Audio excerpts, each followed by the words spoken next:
Bonjour à tous. Cet exercice, ainsi que le corrigé qui va suivre, concerne l'utilisation de quotients et de fractions. On demande de compléter les 4 égalités proposées. Le quotient ou la fraction du membre de gauche étant donné, il faut compléter le membre de droite pour chacune d'elles. Voici la correction. On rappelle, pour commencer, qu'un quotient garde la même valeur si on multiplie ou divise le numérateur, c'est-à-dire le nombre qui est en haut dans la fraction, et le dénominateur, c'est-à-dire le nombre qui est en bas, par le même nombre, obligatoirement non nul. On va maintenant se servir de cette propriété. Pour cela, il faut chercher pour chacune de ces égalités par quel nombre il faut multiplier ou diviser le numérateur, ici ce sera pour le deuxième quotient, ou le dénominateur, ce sera dans les 3 autres cas pour ce qui nous concerne ici, du quotient situé à gauche de l'égalité pour obtenir le quotient situé à sa droite.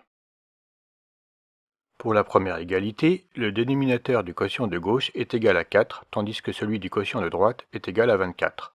Puisque 24 est égal à 4 fois 6, on passe du chiffre 4 au chiffre 24 en multipliant le premier par 6. Comme on veut que le quotient de droite soit égal à celui de gauche, on va multiplier le numérateur du quotient de gauche, qui vaut 9, par le chiffre 6, ce qui fait 54.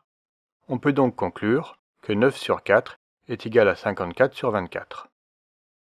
On procède de la même manière pour la deuxième égalité, à ceci près que désormais, c'est le numérateur qui va nous permettre de trouver l'information recherchée. On constate qu'on est passé de 39 à 13, cela correspond à une division par 3, puisque 39 sur 13 est égal à 3.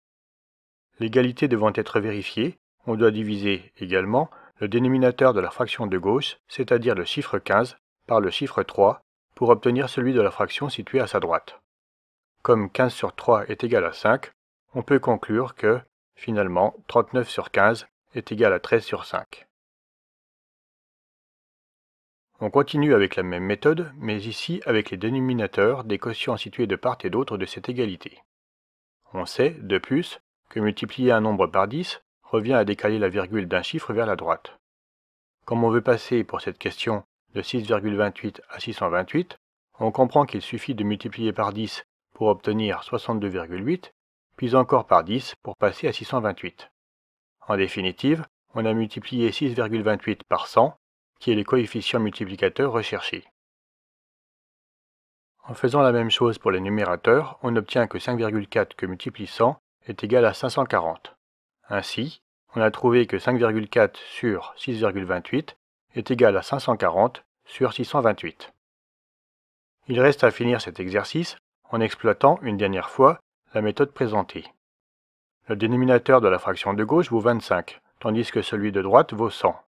Le facteur multiplicatif qui a été appliqué ici est de 4, puisque, en effet, 100 est égal à 4 fois 25.